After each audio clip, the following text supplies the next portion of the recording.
Welcome to Man Does Tech, where I solve the problems you didn't even know you had. You'll start by confirming prerequisites and taking the first actions now.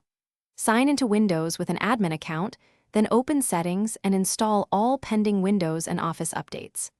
Once done, launch any Office app as administrator to reproduce the error and copy the exact message. Make sure you're using the same Microsoft account that purchased or activated Office. Mismatched accounts are a common cause. These initial steps narrow causes quickly, so the next fixes are precise and effective.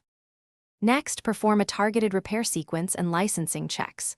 Open Control Panel, choose Programs, then Office and run Quick Repair. If the issue persists, run Online Repair to reinstall core components. While repairing, open an elevated command prompt, navigate to Office's folder and run the OSP. VBS Status command to inspect activation. If you see a stale product key, remove it then re-enter the correct one. Finally, clear stored Office credentials in Credential Manager and sign back into Office, so new tokens are issued.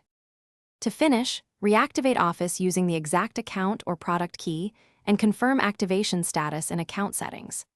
If activation still fails, run the Microsoft Support and Recovery Assistant.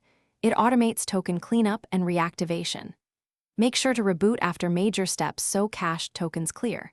If you still see the license verification error, create a new local Windows user and sign into Office there to determine if the problem is profile-specific. One key troubleshooting tip: if networking or proxy.